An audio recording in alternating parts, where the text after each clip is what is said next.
And here's another real life story.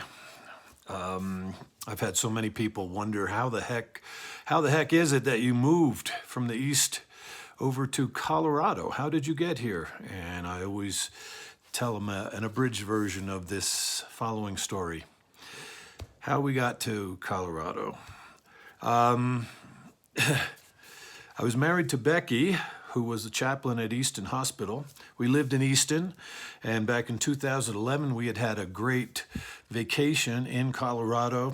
Flew out to Denver, rented a car, went to Colorado Springs, and then eventually down to Telluride and Mesa Verde and Four Corners and places like that, Pagosa Springs.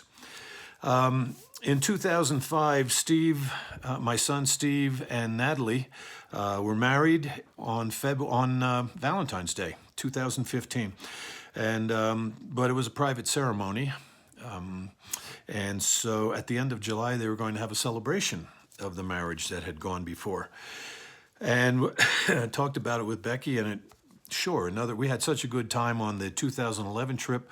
Here it is 2015. Why don't we take another vacation to Colorado, and we can end the trip with a celebration of Steve and Natalie.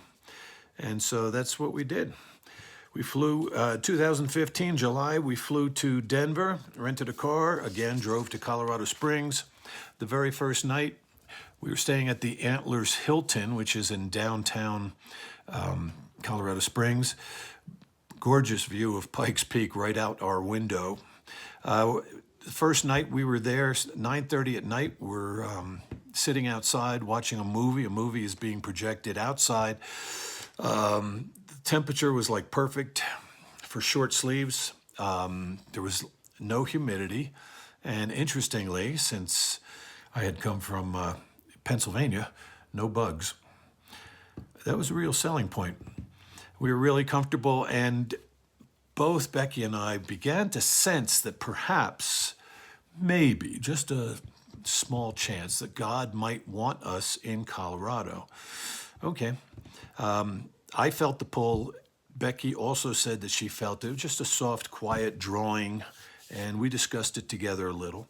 We did all kinds of touristy stuff there at Colorado Springs, but we did pull up some houses on Zillow and went and found the houses, and that in a price range that we thought might work. And we drove past those houses, and none of them, Becky either didn't like the house or she didn't like the neighborhood. So, okay. Next stop on this vacation was Crested Butte. We were going to be out there for, it was either 3 or 4 days. And Crested Butte is just gorgeous, truly gorgeous. And it's just up the road from what's considered the ice box. We didn't know it at the time, but we have since learned it's considered the ice box of Colorado, and that is the town of Gunnison. It's in a valley where extra low temperatures tend to happen pretty regularly during the winter. So much to see and do in the Crested Butte area, but we did take part of one day, and we met with a realtor in Gunnison. And we said we were looking for a ranch, and see a small ranch. And he said, how big? 25, 75 acres? Oh, we're actually talking about a ranch-style house. We kind of were ignorant that this was Colorado, where real ranches do exist. He gave us 5 or 6 houses to go look at, and we found all but one. This one we just never even found. And again, Becky either didn't like the house or didn't like the neighborhood, and that's fine. We were just trying to put a little footwork on this sense that we had. It was not a distinct calling. The last day at Crested Butte, we took the ski lift up and then hiked the rest of the way to the tip top of Mount Crested Butte, had a picnic, and then started coming down just before a pretty severe rainstorm. Got down to our room and got ready for dinner. But just before we went out to dinner, we held hands. Kind of my request, I asked that we just offer this to the Lord. We held hands at the window and looked outside, and we're just saying, Lord, If you want us in Colorado, you're going to have to help us. We don't even know where to look. And it's a pretty big state, so we're really striking out. If you want us in Colorado, you got to help us. It was truly that simple. And we went downstairs and took the shuttle bus down into town and walked to the steakhouse. For whatever reason, Becky wanted a steak that night. She'd never said that the rest of the trip, but that night she wanted a steak. So we went to the steakhouse, and it was pretty crowded, so we had to wait. We finally got a table, and we sat down, and we opened the menu, and a 6-ounce steak was, I believe, $36 in 2015. Oh, you wanted a baked potato, and that was like another $6. This was a little over our pay scale. So we ordered an appetizer, split it, paid the bill, and walked out of the steakhouse and directly across the street and went into a brick oven pizza. It was probably 8:15, maybe even 20 after 8 by this time, and there were no tables. And the maitre d' was able to find a tall boy chair for her to sit in at the bar, right around the curved end of the bar. And I was just standing next to her. Eventually, he found another tall boy chair, and the two of us are sitting. We ordered a pizza, and we ordered something to drink, and then she went to the ladies' room. And up on the TV, they were showing the Tour de France bike race, but no sound. And so I'm kind of a wise guy. So I turned to the guy next to me, a complete stranger, and I said, "So can you read lips?" And that got us talking. And it turned out he was a guitar player and musician all over Colorado and New Mexico, and lived in his van and practiced 4 hours a day, which is hard to believe because the summer heat in Colorado is pretty severe. And to be playing guitar in a hot van with the sun beating down on you, it just didn't make sense. Okay, whatever. But he said he played all over New Mexico and Colorado. And we got to tell him about our vacation and this notion that we had that perhaps the Lord wanted us to come to Colorado, but it was just a vague sense that maybe. And this guy turns to me. Oh, by the way, his name was Mike. Right, guitar player, lives in a van. Okay. He turns to me, and with his finger extended, he said, "Salida and Buena Vista. Salida and Buena Vista. They'll be on your way tomorrow," because we had told them that we'd be heading for Breckenridge. We didn't know nothing about this area, but he was very distinctive about that.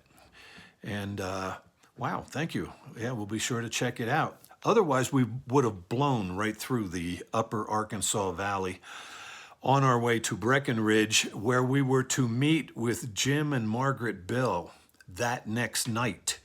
So we needed to get up to Breckenridge, get established wherever our reservations were, and then get to Frisco for dinner with Jim and Margaret. So we would have blown right through here had it not been for a stranger named Mike the night before. Our last night in Crested Butte, this guy is telling us this. We ate what we could. We gave the last 2 pieces of pizza to Mike, and we said our goodbyes. I got down off the tall boy chair by going to the right.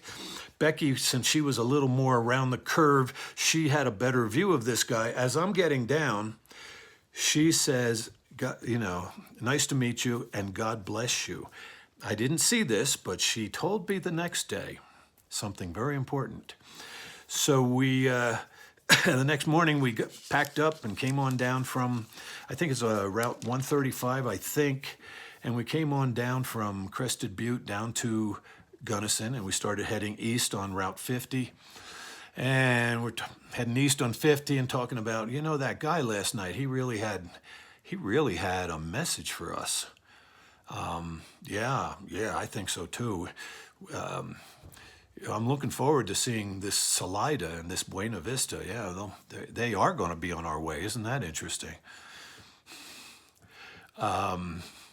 At some point, I said, I'm starting to wonder if maybe he was an angel. And Becky said, she was in the passenger seat, and she said, I know he was an angel.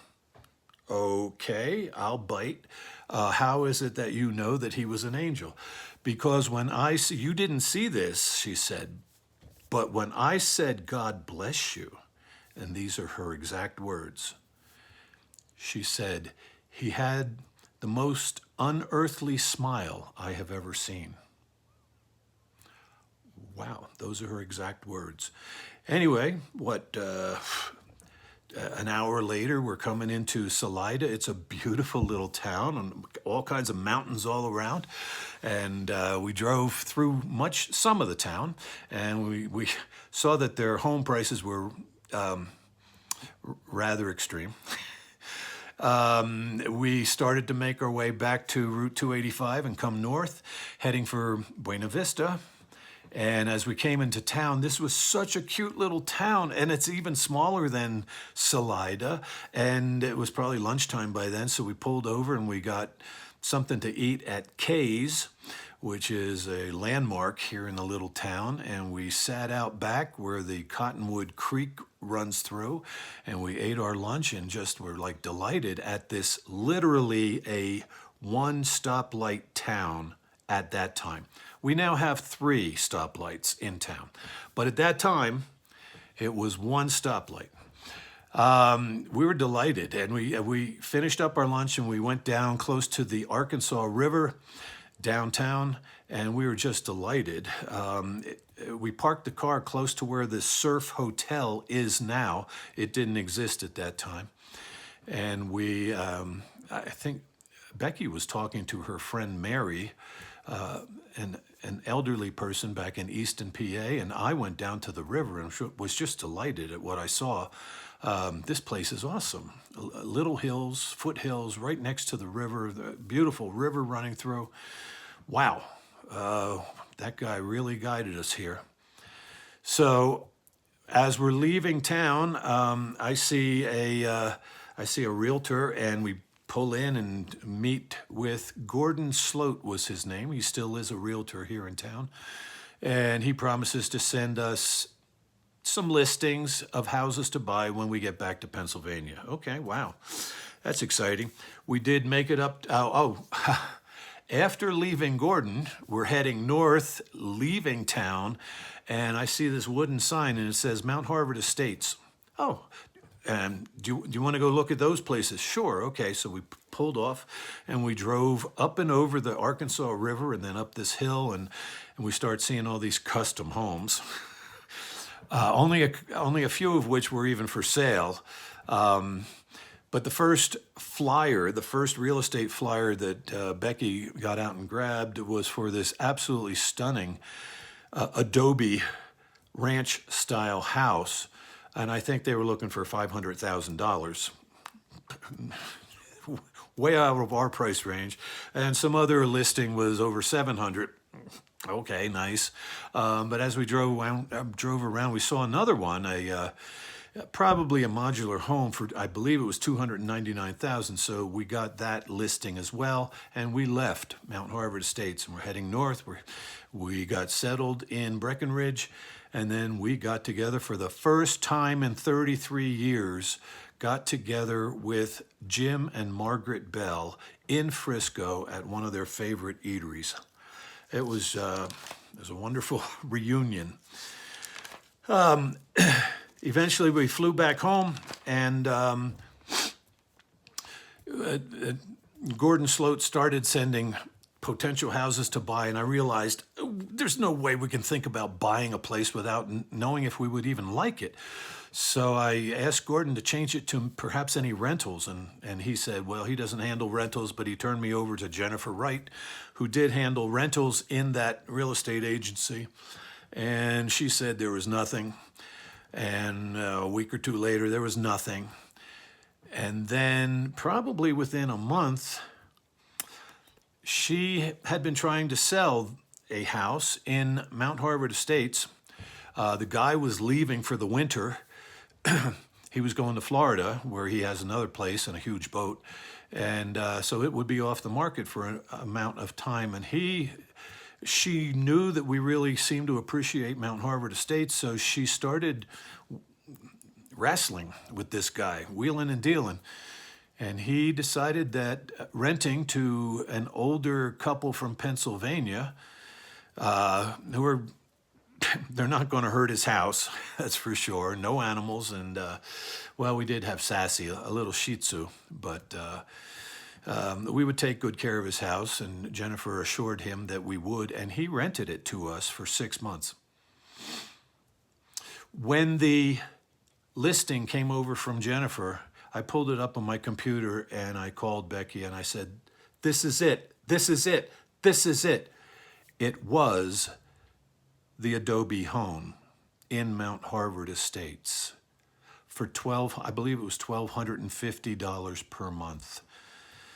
This man really didn't need our money, but it was a godsend. We said yes, and we packed up a 26-foot Penske truck with a car carrier behind, and Becky drove the Buick behind the big truck. I got people from the bridge ministry. We got a lot of help loading up that 26-foot truck, and we moved out to Buena Vista approximately less than 4 months after the vacation in Colorado.